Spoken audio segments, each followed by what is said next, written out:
And we are live. Welcome to this Philadelphia Phillies special edition of the Bullpen Cart presented by ThunderblogSports.com. I, of course, am the G-Man. And as promised, with me to break down our boys in red pinstripes, Matty D! What's up, buddy? There's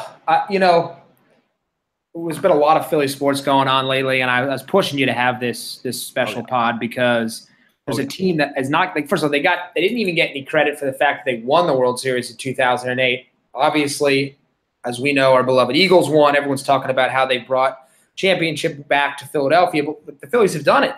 And then they went through those dark years.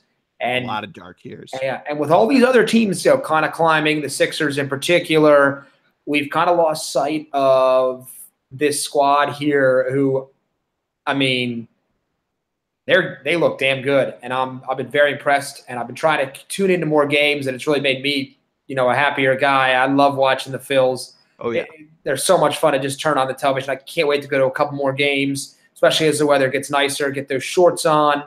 Ice cold beer, sunglasses on. I'm fired up. I'm fired up for our Phils, man.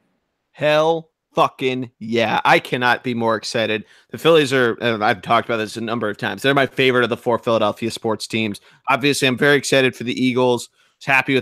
Decently happy how the Flyers did. I was pretty happy about the Sixers. Not such a fan of how the season ended, but the Phillies being back on the up and up could not make me happier.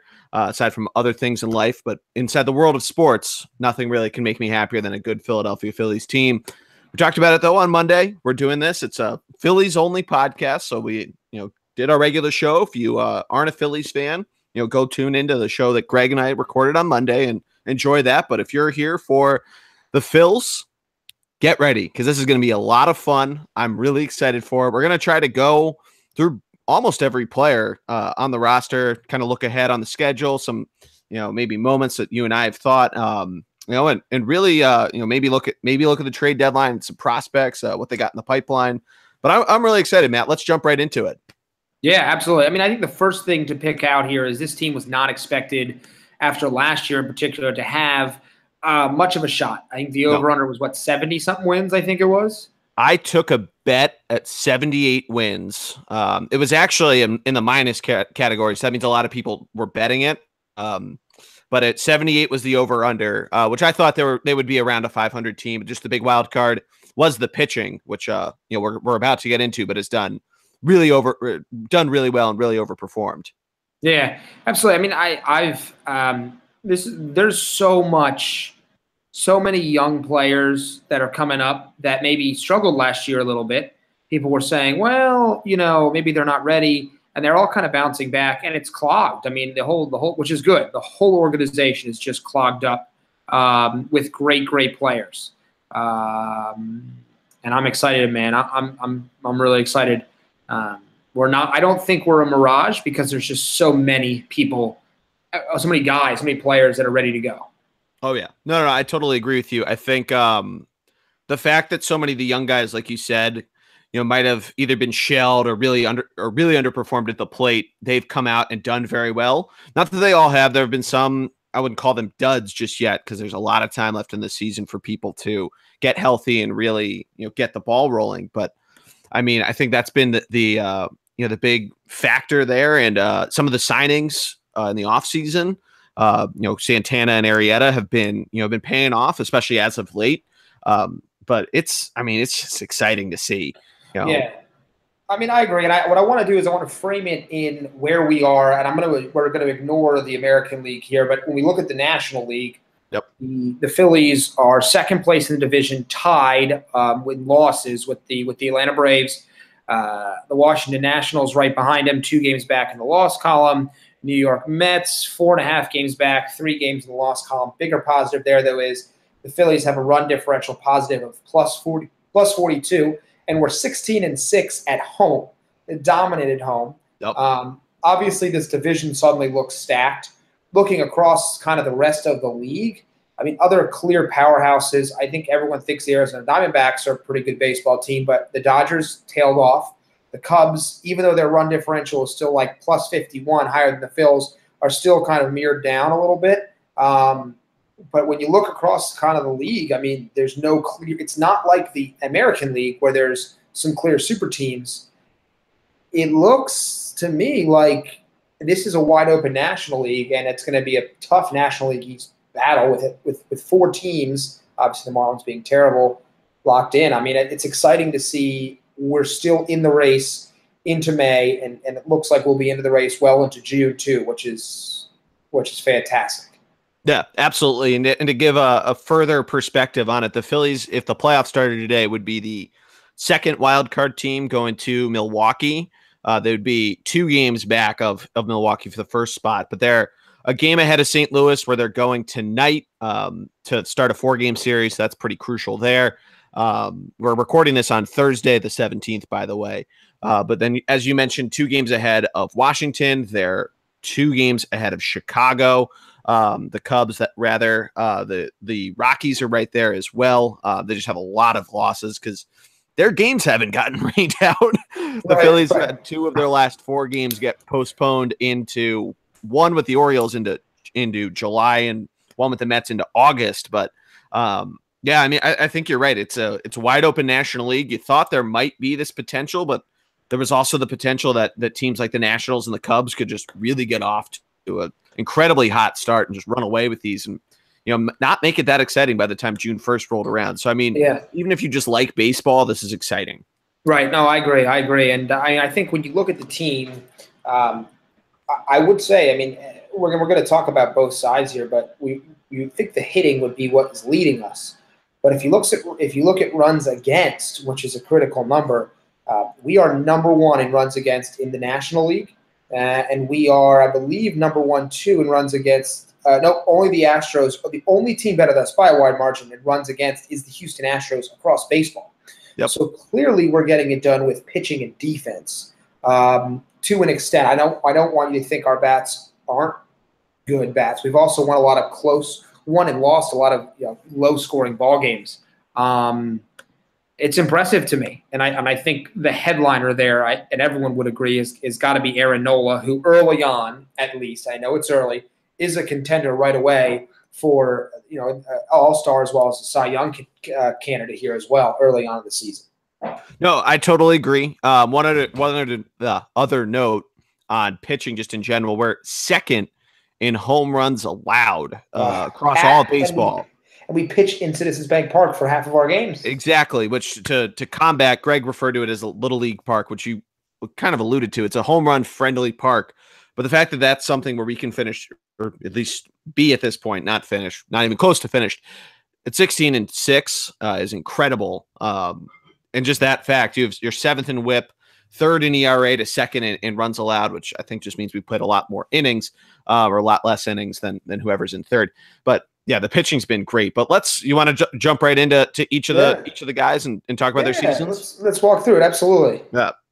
So it probably makes sense to start with Aaron Nola. Oh my God. The guy who has been for 3 years now touted as the next Cole Hamels, the next future ace of the Phillies. And, it wasn't that he wasn't dominant. He faced some injuries throughout the road, but I mean, he's looked anything but healthy, or he's been everything but unhealthy, I should say. Geez, I cannot get my double negatives wrong. And I even fucked it up there. But Aaron Nola has been far and away one of the most valuable pitchers for the Phils, despite even that, having a little bit of an innings limit at the start of the year for that fact and the analytics and all of that. But 58.2 innings pitched. He struck out 51 batters. He's 6-1. But the real headliner here is the 1.99 ERA and 0.99 WHIP.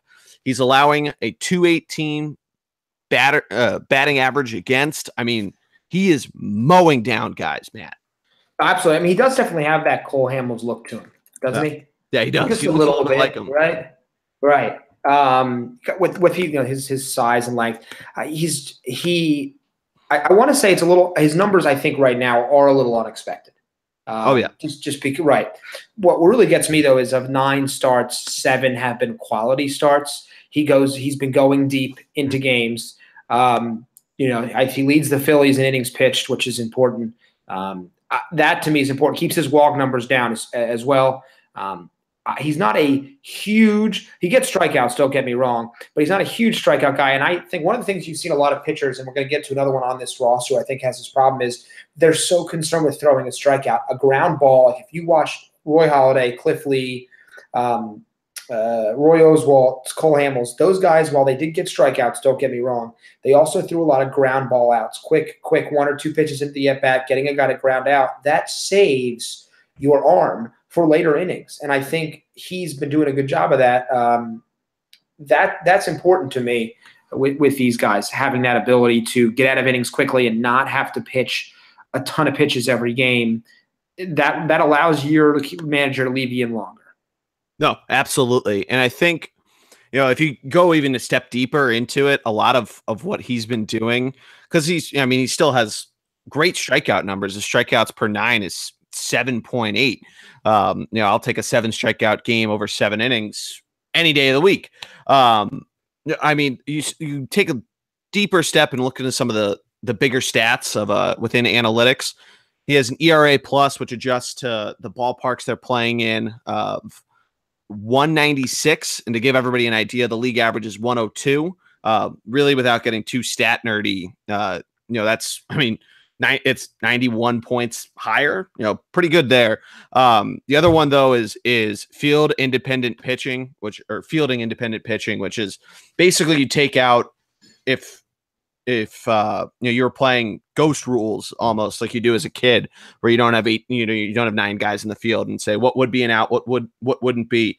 That average, it's supposed to be field independent ERA, goes to 2.79. It's always going to be higher than your regular ERA, but that's still 3 is a good number there, 3 or 4, and he's sub 3. And I think going into those deeper stats and really just watching him, like you said, he has that Cole Hamels look, feel, vibe to him, and has that Roy Halladay-esque of just get the outs when you get the outs, instead of trying to, pick your spots and throw to try to hit corners or whatever. He's just throwing it. And I think that's the big thing. Yeah, it's like trusting your stuff to get an out. The best pitchers in baseball know that, hey, even if a guy makes contact with my best pitches where I want them to be, it's going to be an out. It's going to be a ground out. It might be a fly ball, but keep it low. You want to see a guy pitching and not trying to throw strikeouts. And I've been very impressed with Aaron, and I hope that some of that vibe has come from the next guy on the list, the big free agent signing. Took him a little bit to get up here, but Jake Arrieta, I wouldn't say he's been spectacular, but he's been really good through 7 starts, 3-1. 5 of the 7 are quality starts. Another really nice number to see. 2.59 ERA. I've been impressed with his abilities just to come into a new place and perform well. Yeah, I totally agree. He definitely has that Roy Halladay vibe of just get the outs, get it, shut down people. He's had, for some of his starts, and I've seen a couple of them where he's come out and been a little shaky. He might let up a couple base runners and get himself into an early jam. But once he gets settled in, it's bang, bang, bang, bang, bang. He gets, if not 1, 2, 3 innings, shutout innings, and he just keeps rolling and rolling and rolling to the point that the Phillies have either built him up a lead or it's the 7th inning and, he's 32. So you want to try to reserve him. And he's, had that slower start, as you mentioned. Right. But I think it's been a fantastic signing. I was a little weary just because we weren't sure what Arrieta we were going to get, but he came out firing for the Phils. No, definitely for sure. And I think the other big thing there, too, is this is what you expect from your $25 million man. Exactly. Continued success in this regard is important. And just kind of that calming force in the rotation, having a guy, because the rest of this is so young, so much younger. There's the staff, and I think his presence is important. I think you can see it. I was at a game down by the dugout. You were there with me. I was at a game previous before that. He just has a calming presence, it seems like, with some of the younger guys, which is important when you have a team full of youth like that. But I think, my next question to you would have to be, who's your number 3? So I'm a big fan of Nick Pivetta. I'm also a big fan of Zach Eflin. But right Okay. now, I'd say Pavetta's 3. Eflin in 2 starts has looked fantastic, but Pavetta's 3, and we'll I'm sure get to Eflin mania. But he just pitched a fantastic game yesterday afternoon down in Baltimore. Went 7 innings, had 11 Ks. Really, aside from a first inning home run against Adam Jones, or from Adam Jones, he he was mowing down Baltimore Orioles hitters left and right, and he kind of knew these guys, and we've talked about it a million times with the Orioles. They go for the home run, they go for the big swing, they let me get it off, they let me allow one to him, but I'm not allowing any more. He had that basically this epiphany moment, come to Jesus, if you will, and just shut these guys down. And he knew, I'm going to hold this game up for as long as I can until the team comes around and starts scoring some runs for me. And that's what they did. They had a great 6th inning, a good 7th inning, a shaky 8th inning, and the bullpen actually came in. But it was on the heels of Pivetta, really over his last couple starts, been fantastic. Some stats for you. He's a 3.72 ERA over 46 innings. He's got a whip of 1.13. Only allowed 5 home runs, which really, I mean, we've talked about how many this team has and hasn't allowed, but comparatively to Velasquez's 8 and Aaron Nola and Jake Arrieta's 3 and 2 respectively, it's still pretty good for a 25-year-old. Yeah, no, absolutely. He is my number 2 as well. Yeah, I think Eflin maybe, but maybe at some point. What impresses me, Pivetta, he just seems to be going after it. Once again, my concern with him, we've been talking about this, he's not my number 1 concern, but I love the strikeouts, but we've only seen 3 quality starts in 9, so we haven't had that same kind of consistency. And a couple times I've seen him, he's blazing through guys, and then he kind of gets stuck, and he's trying to throw those ridiculous strikeouts. That being said, I was impressed with the Orioles' performance for sure. I thought that was critical, to his, that's what we need from him to be a really solid 3rd starter. Absolutely. Yeah, I think another thing, and take this with a grain of salt because he's, had 2 more starts than Arrieta. Velasquez is about to have his 9th start tonight, and Eflin's only started in 2, but he, in terms of batters faced, he's faced about 40 less than about 35, now that I'm doing the math, than Nola in 12 less innings. So at times he can be shaky from what that's showing, and he has a bit of a higher whip. But he's only 25, so he's showing some good signs. But I think if he can keep this momentum going, I think he could have a nice little run into the All-Star break. Yeah, gotcha. I mean, that would be nice too, because the guys behind him, I'm a little more concerned about. I know a lot Eflin's of question back. marks, right? And so my hope is, that Velasquez and Eflin can kind of figure it out, because you're going to need at least 4 guys to kind of get through the season. Yep. And I think the next guy I would say, just because Eflin only has 2 starts, would be Vince Velasquez. We have talked about this. I still think he's going to end up being in a bullpen, maybe even a closer role, because he has that fire that maybe you'd like to see. But once again, I would like to see him doing a little bit more in terms of getting through innings. He just seems to get, like I said, he's to me the biggest guy here with his problems there. No, absolutely. I mean, kind of to reiterate it, he's nearly, and he probably will after tonight, lead the team in strikeouts. He's at 50 to Pavetta's 53. But he's let up 8 homers, which 3 more than Pivetta, 4 more than Ben Lively, who's made 3 less starts, and is I think he might be on the DL right now. But yeah, Velasquez, I mean, I think he should be in the bullpen now. I mean, I think or at least once Jared Eichhoff comes back, I think you could get away with, depending on what you see from him. He's had a couple good starts in rehab down at Lehigh Valley. But he's apparently with the Phillies. He hasn't been activated yet. He was apparently in Baltimore with them yesterday. I'm talking about Eichhoff, but I think he likely will end up there potentially with closing. And we can talk about some of the closing issues that have been plaguing the Phillies and the weird ending to yesterday's game. But sticking with Velasquez, I mean, he's by far struggled the most. He's 3-4 in eight starts, and his ERA is 5.05. His WHIP is 1.34. It's go for broke, strikeout or bust. And, it works for some guys. And when he's on, Velasquez can be great, but I think you might need to see it in more smaller spurts. And whether it's a middle relief type of appearance or if it's in a closing or setup man, I'm not sure, but I'm sure the Phillies might have that in the back of their brains, but we'll see.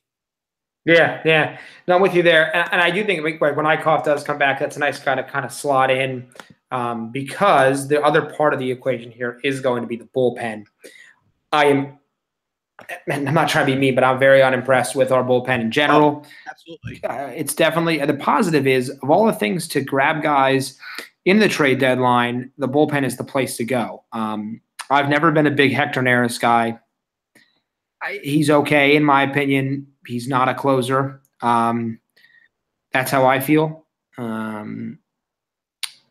Rios, I like Garcia, Ramos. There's some good pitchers there. I think that are okay.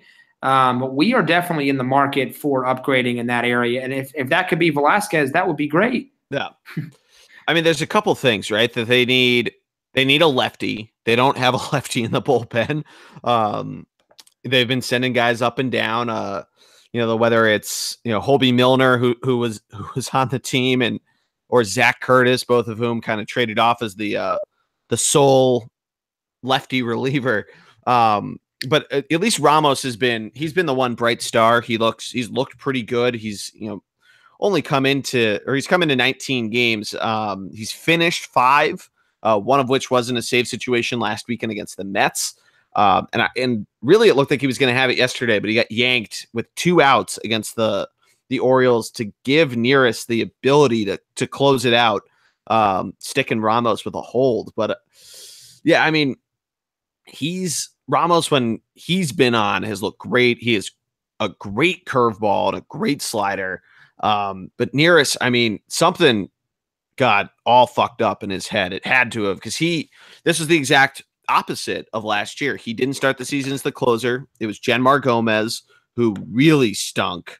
And Neris came in and was better. He still wasn't the best closer, but at least showed some competency with it. But at this point, I mean, either put him in as like the setup man or figure something out to do with him, or even send him down to the minors. You really haven't been shy with doing that with anybody in terms of in your bullpen, and even let Sir Anthony Dominguez get some more 8th or 9th inning appearances. I know he's only 23, but at this point he's looked pretty solid so far. He's yet to let up a run, trying to find some wood to knock on in case tonight's the night. But we'll see. Yeah. Oh. Sorry there. Yeah, no, I'm with you. I agree. There are some there are some names out there, and we'll get to it in a little bit, that may be an option. You could probably pre-trade deadline it if you had to too, and grab some of these guys. So I think the starting pitching is looking really strong. Normally, when you're building a rebuild, you go after batters and starting pitchers. Then you start to fill in, which is why we moved Giles. That's when you start to fill in your bullpen. Right, yep. Those guys tend to be a little bit more short-term than, say, long-term. Even some of the great closers come and go pretty quickly. So this is good. This is a good spot for us to be able to try to find some bullpen arms. That's important.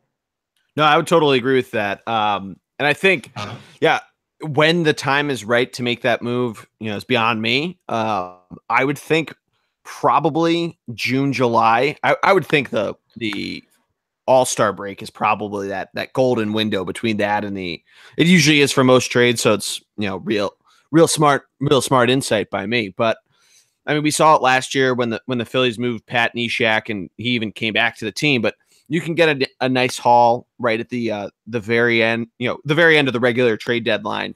I think some of the bigger names will probably get acquired, whether it's by the Phillies or otherwise, in that August timeframe during the waiver trade deadline. But Yeah, the bullpen, it seems like that's been the hottest commodity. And I think the Phillies have a lot to, deal in terms of, the chips and whatnot. But it's going to be exciting to see what they do. I wouldn't want to overpay for anybody. That's the only thing that concerns me, but it'll be really fun to watch how that all evolves. Yeah, absolutely. But I think as much fun as pitching is, let's be real. Talking about a little fielders, little batting is pretty damn exciting. And oh yeah, I don't know how we don't talk about him first. The man, the myth, the legend, leading the National League, leading the whole league, I think, right? In batting average still? He was second in the league the other day. I don't know if he overtook it yesterday or not. Well, but we're talking about El Torito. El Torito. Odubel Herrera. And this is one guy that you mentioned before who he didn't have the best year last year. He had a really good 2016. He had a really, really slow start to the year. But he, since I think it's June 1st of 2017, he is, I think, 5th amongst all major leaguers in batting average. Think about that. Think about who's up in there. Jose Altuve, a number of these guys. And Odubel Herrera is right there. And he has exploded this year to a fantastic season so far. And he didn't even start on opening day. Think about how crazy that is. But he's batting .357. He's got 6 homers, 24 ribbies. He has 51 hits, so he's well on his way to a good season. He's taking a lot of walks, too, which I think is something that really isn't talked about a ton. His on-base percentage is .426 and slugging .552. I mean, he's by far the MVP of this team so far. Reese and Michael Franco, I think, are right there as well. But Odubel's been exciting to watch, and every single time he gets up to the plate, you're going to see something. He's gotten on base safely in 42 straight games, Matt. Wow. Yeah. I was, yeah. It's the talent was always there. Oh yeah. He just got in his own head a little bit. What I've been impressed with is it seemed like last year he's making more contact with the baseball, which is important. He's hitting .429 on fastballs. He looks prepped to kind of lock in and stay there. The being on base, though, to me is what shows you a player who has all those tools, who said, you know what, I can do this as well. Like getting that blocking in his mind and being ready and prepared every day. It seems like he's come with that more and more, and it's basically keeping him in the lineup because they essentially have a 4-player outfield. Yep. And they're trying to get all 4 players on, but he can't be out of the lineup right now. I mean, it's just too good. No. Yep. Lowering strikeouts, increasing walks. That's so critical. This is a Rule 5 guy. We've had some success before with a Rule 5 guy. And Shane Victorino, the Flying Hawaiian. So another guy here who looks pretty strong. Absolutely.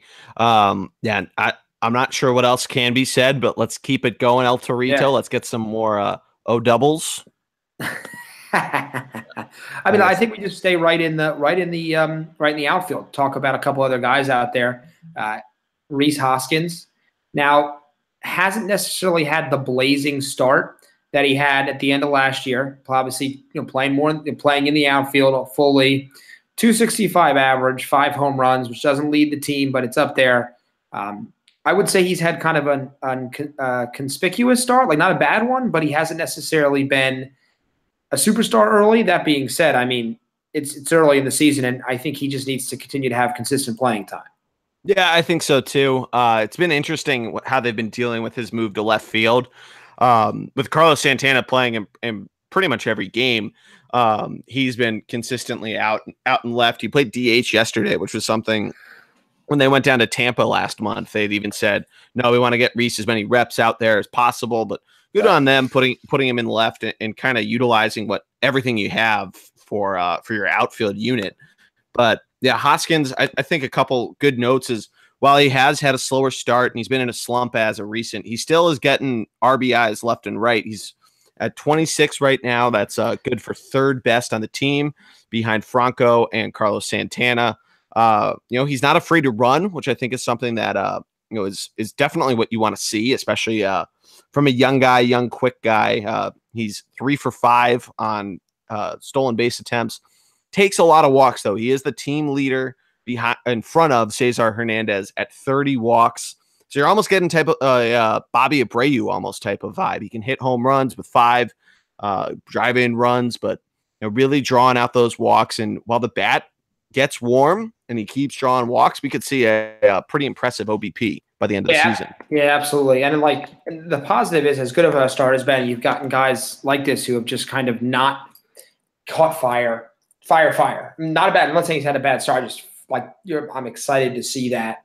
And he's played the most, in terms of looks at games played, he's up there. He's tied for the lead at 40. I mean, he's playing every night, but it's that consistency that you'd like to kind of see a little bit more of, I think. No, absolutely. I totally agree. And I just say keep it up. Maybe, keep the strikeouts a little low. He does lead the team. But, as I'm sure the bat gets warm, that number is going to go down. No, absolutely.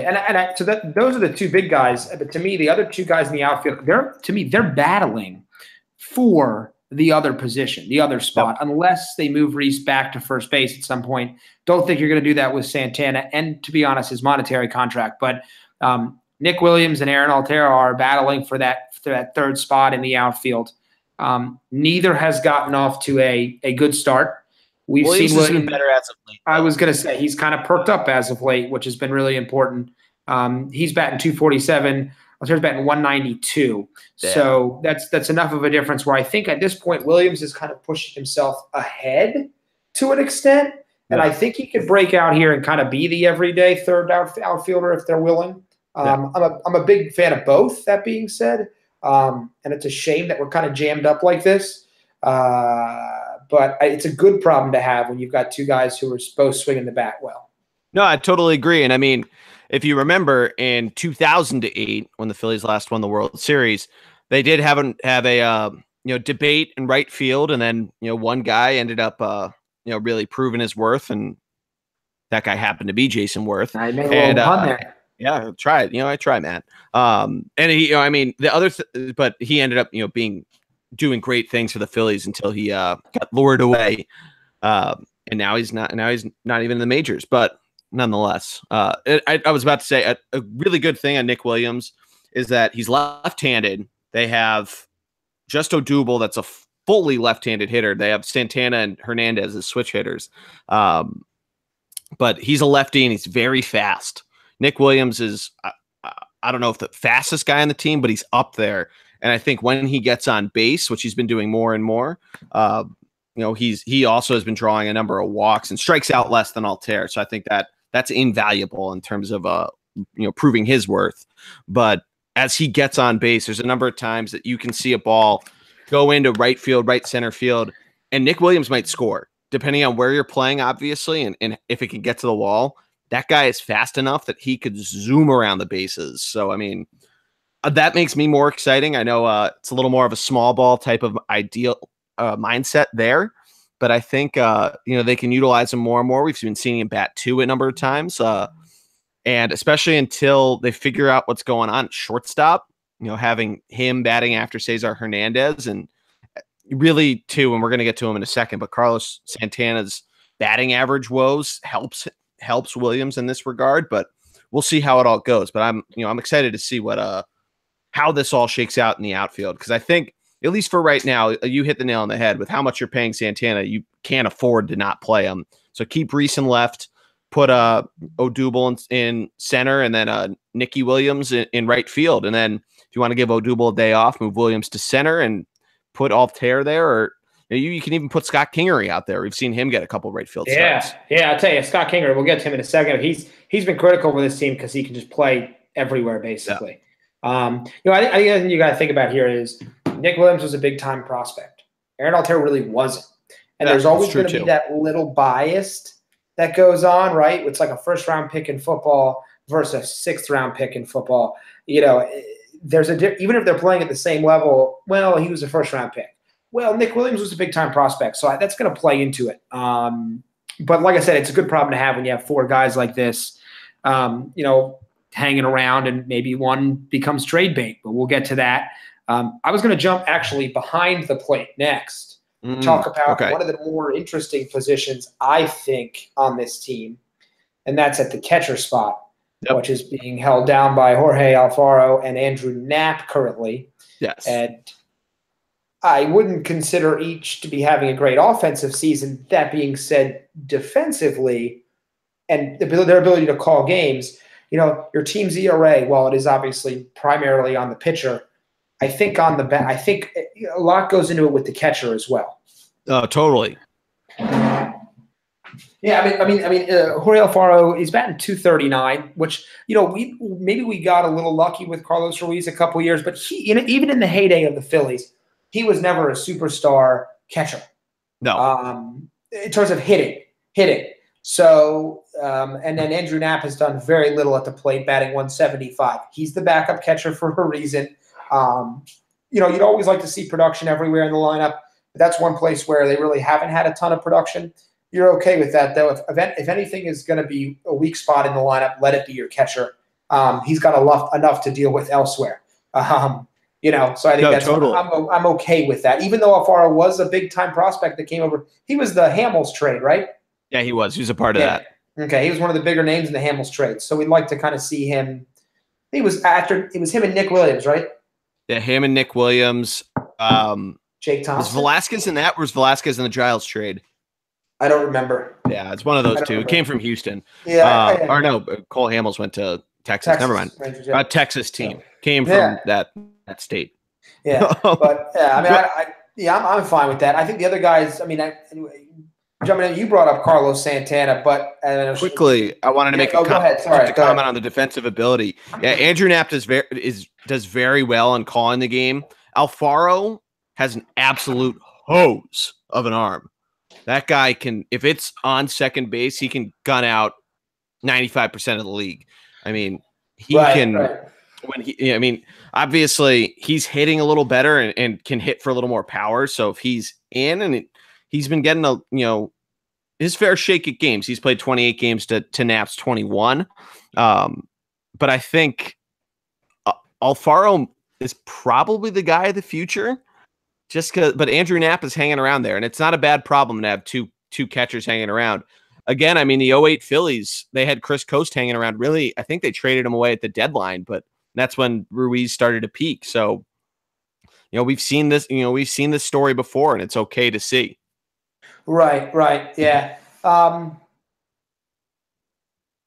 I think. We don't really have Tommy Joseph. Didn't Tommy Joseph come as a catcher originally? Yeah, he was a catcher, but then you're right, they moved him to first. Darn it. Kind of wish we hadn't lost him, because he'd be a great backup catcher because of his hitting abilities. Have a guy you could pop in the lineup like that. I'd love that, but it is what it is. I don't want to harp too much in the past there. Yep. Joe, jumping to first base, Carlos Santana, definitely a professional. Not having the best start, although, like you said, leads the team in home runs with 7 now, tied with another guy who we'll talk about. Defensively is adept enough over there. He's definitely better than Ryan Howard at the what is that double play when you go from the first baseman to the second baseman back to the first baseman? That is a 3-4-3 or a 3-6-3 double play. And yeah, he is an outstanding defensive first baseman. Yes, which I love. Which I loved Ryan Howard, but that was one of his. He got better every year, but he could not throw the ball to second base. And if he managed to throw the ball, he certainly wasn't getting back to first. No.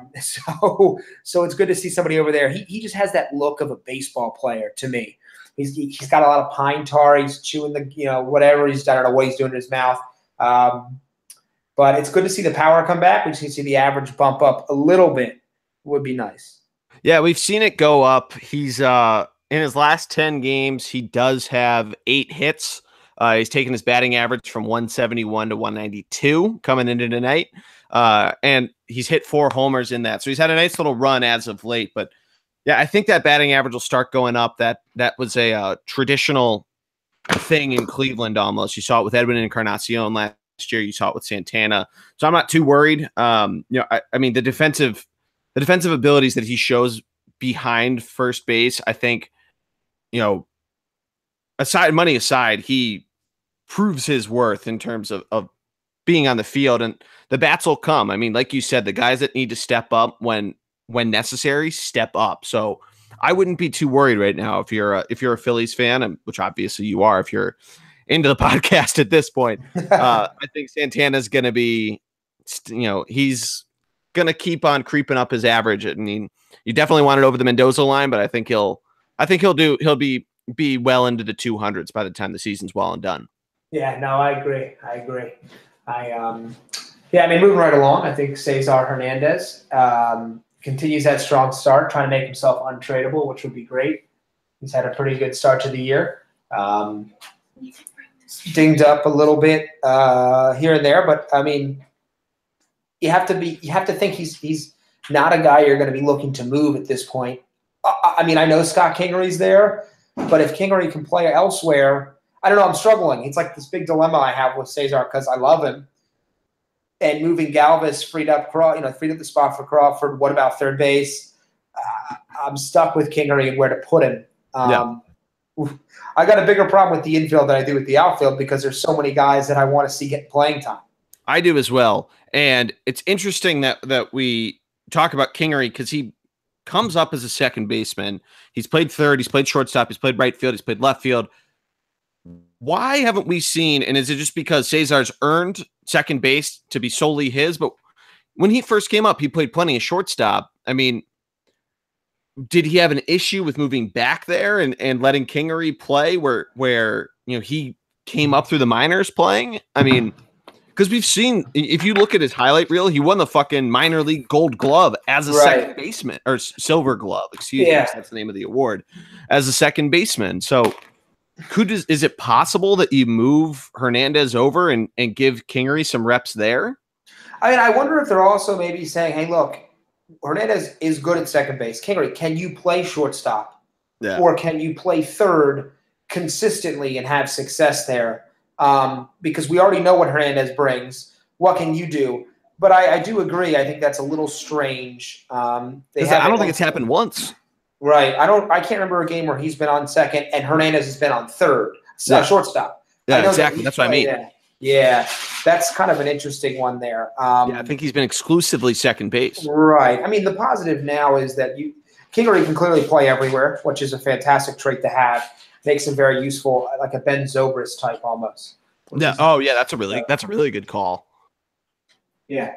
Yeah, and I mean, even on that same regard, if you can move this guy all around, because the Cubs were able to do this masterfully throughout their time, and in 15, 16 last year, this year even, of moving guys around. They've obviously lost a couple there in terms of the number of catchers they had, and a couple of their outfielders. But I think as everything shakes up, and depending on where the Phillies are once July 31st and August 31st roll around, they should be hanging around. I mean, I don't think at this point it's not you're trying to dress Cesar Hernandez up as this great piece of trade bait, even though that looked like it was a high possibility at the start of the year. So I feel like they're going to figure it out, especially because they have all these different ideas of where they want to go one way or the other. But it's just weird that the second base shortstop conundrum has not been solved yet, and it's May 17th. Right. No, definitely. And obviously, we haven't really talked because he's been injured, but J.P. Crawford is going to be a big wrench in that too. Yeah. Absolutely. Certainly, this is the former number one overall prospect in baseball. Certainly hasn't struggled a little bit last year in AAA.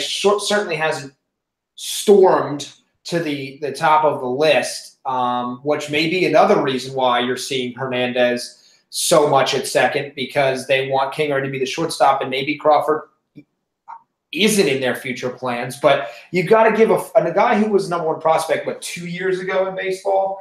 2 years ago, up until this year, he was the Phillies' top prospect. Right, but for a while, he was. I think 2 years ago, he was the top prospect in all of baseball. Like not even just Phillies. Like this guy was a superstar prospect.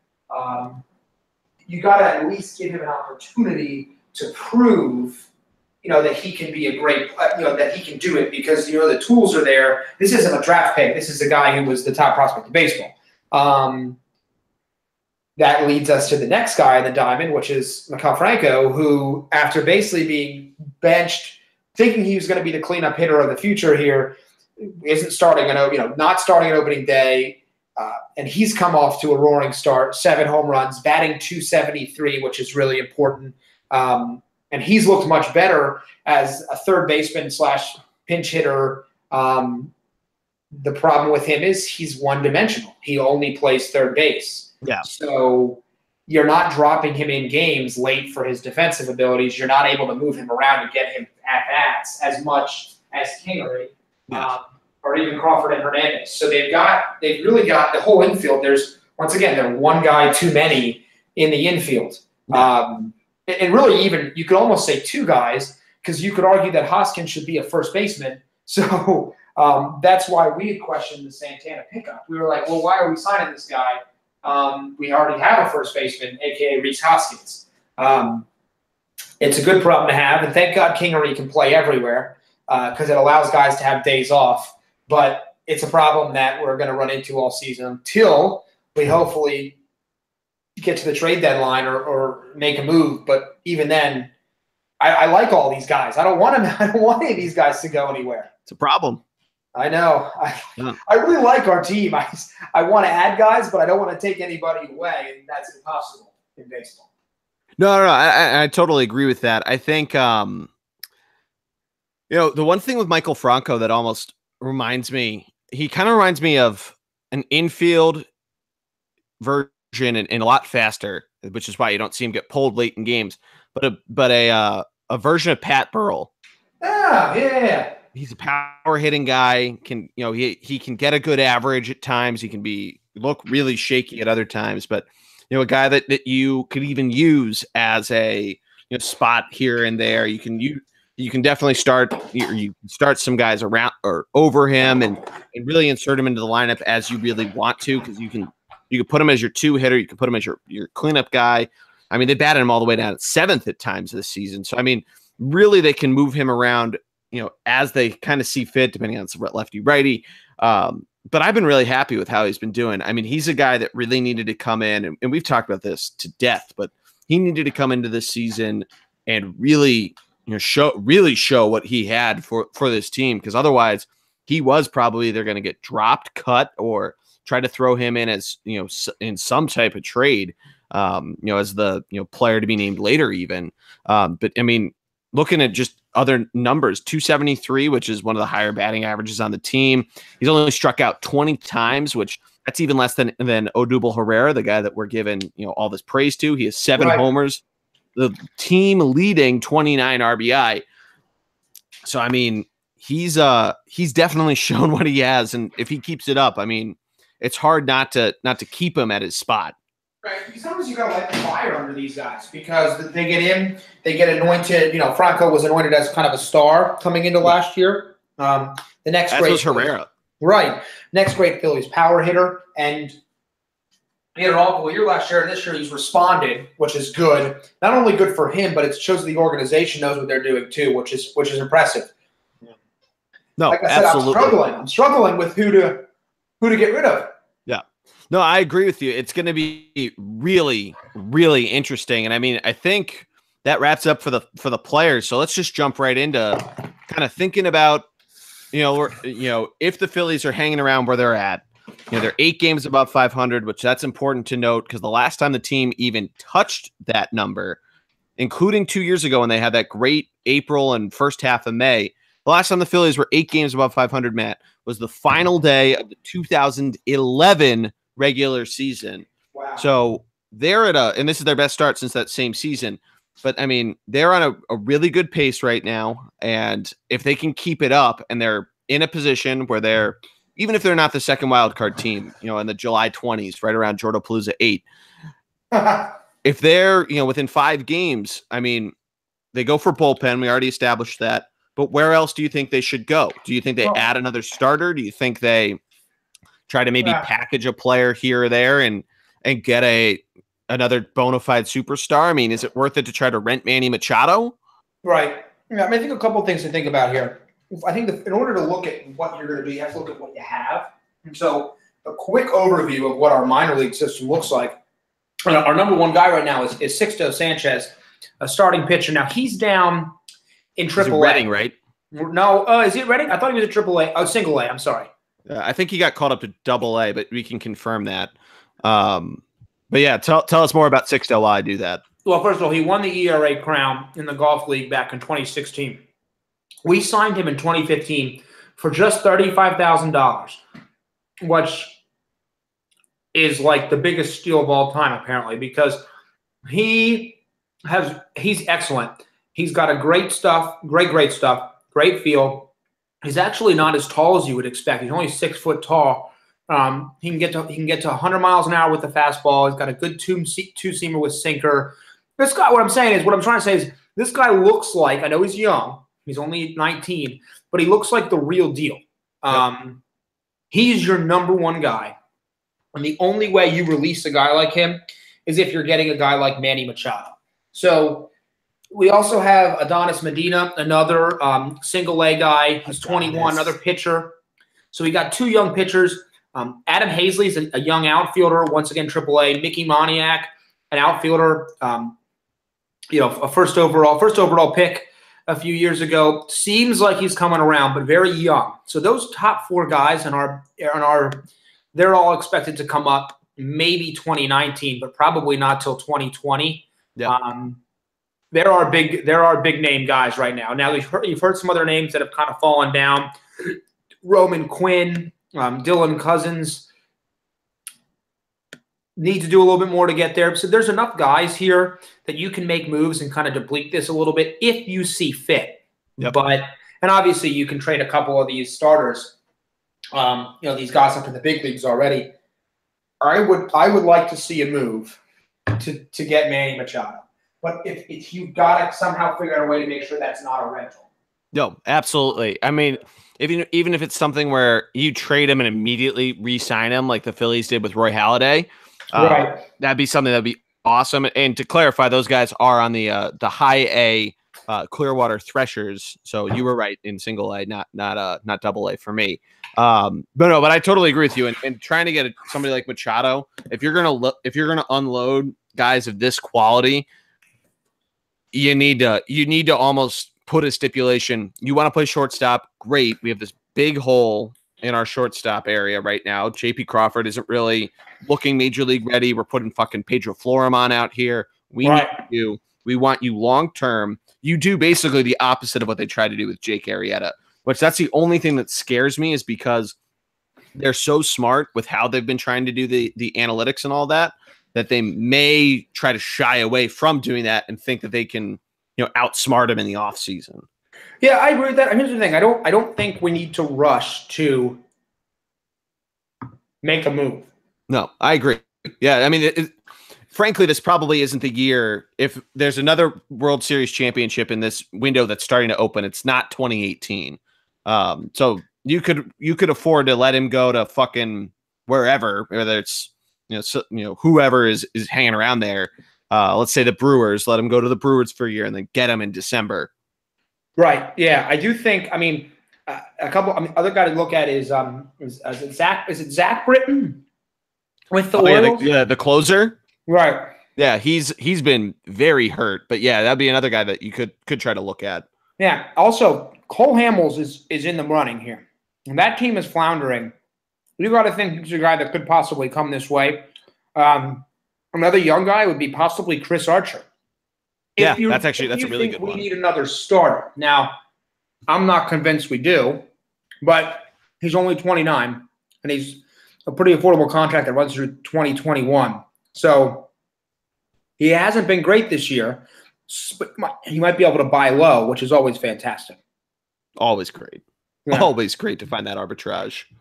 But I'm telling you, I would really like Machado on this team. He's a hell of a ball player. He has come on strong lately. So, yeah, I mean, That'd be fantastic. Other teams are going to be out there, though. Dodgers, Mets, Cardinals, Brewers, Cubs. Hey, maybe even the freaking Yankees. You never know. So we'll see what happens. We will. Yeah, I mean, I'm pretty excited right now. I'm always excited to watch the Phillies, but I'm pretty excited where they're at. Like we said, they're on the up and up. And I mean, seeing if they're still hanging around by the time that the first trade deadline, the non-waiver, comes around in July, I'm going to be pretty excited. It'll be fun to see, hopefully more than one Philly in the All-Star game, and hopefully not just one of their relievers. Get Odubel there, maybe probably get Odubel and Nola there, which would be nice to see. No, I agree. I mean, like I said, the positive is, they're you know what they are to me? What? They're the baseball's version of the Sixers. Yeah. I mean, they weren't purposely losing or anything like that, but I mean, trust the prospects has been something thrown around with the Phillies for a while. Well, but I would tell you this: I think baseball has had much more in terms of tanking for years than any other sport. Oh, absolutely. Because, part of that, it's almost you can't do anything about it tanking because of the way the contracts work out. But I mean, teams in baseball have been tanking. Hell, Billy Beane, you could argue, and the Rays as an organization have been tanking without even meaning to because of the payroll discrepancy. Yeah. That in baseball. So I don't even think tanking is a bad word in baseball anymore because everybody kind of does it without realizing they're doing it. Right. I mean, the Marlins are now doing it. They're probably the most outright I've ever seen. Well, they've done it a number of times too. Right. But see, that's because of the payroll discrepancy, which is baseball's fault, not individual teams. No, that's very true. Yeah. I think that plays into it a little bit there, at least. But anyway, I mean, like I said, I want to see them make a move, but also I'm perfectly fine if they don't, simply because I love a lot of the players they have, and I love to see where they go. No, for sure. Yeah, and I guess to wrap things up, I mean, let's just kind of look at their schedule, I guess, going forward. Like we said, they're in St. Louis right now for 4 games. Then they'll be home for the next week. They'll host Atlanta, which will be pretty crucial. The second time the Braves are coming to town, and the 5th time they're playing the Braves before the end of May. That's pretty absurd. Yeah. And then they host the Blue Jays for an interleague series. So after that, they do a little West Coast swing. They go out to LA for 4 games. That could be a potential to try to snag some. Then you go to San Francisco, who you just 4 games swept last week. So we'll see. I mean, they could really go on a little bit of a run. And look at June. You go to the Cubs. Yeah. Are they going to be rallying them? You'd expect. And then you're going to be out west a lot. I mean, there's going to be some tough series. Look at the. You go St. Louis, Washington, Yankees, Washington. That is brutal at the end of June there. It's going to be exciting, but there's going to be some tough stretches here. I think that's everything you want to be ready for. Be nice to see us play a little better against the Braves. I hate it. Yeah, we need to. I'm starting to hate the Braves again. Which is good. We talked about this before. It's good. They have young guys. They're guys we're going to hate for years. This is good because the Mets have been, in terms of like guys we can hate because they've been all over the place. And it's really hard to, I hate to admit it, but it's hard to hate Thor. He's Thor. He's Thor. And he's a smart ass too. Like, so you really can't hate him. You can like Thor. That's fine. Yeah. It's that slider. It's fucking so good.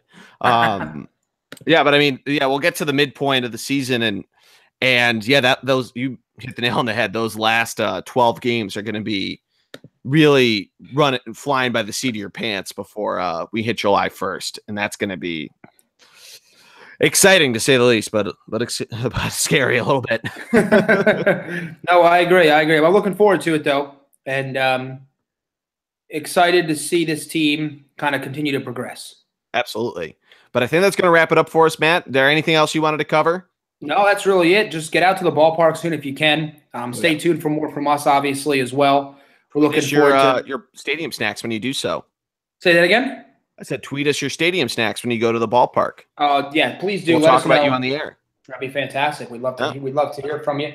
And now that the rest of the Phillies poor teams are out, this is the team you should be following. This is, get on board. Tune in for a game. Or if you're in Reading or up in Lehigh Valley, or hey, if you're lucky enough to be in Florida right now, go check out a minor league game and give us some insight on some of these young prospects that are coming up. Oh, we need some insight. But That'll do it. Make sure to follow us on Twitter, ThunderBLG, Thunderblog Sports, on Instagram and Facebook. Obviously, ThunderblogSports.com is our website. But for my man, Matty D, I am the G-Man. Thank you so much for tuning in to the Philly special in terms of the bullpen card, not the real one. But that'll do it. Matt, thanks again, and we'll talk to you soon. Take care. See you guys.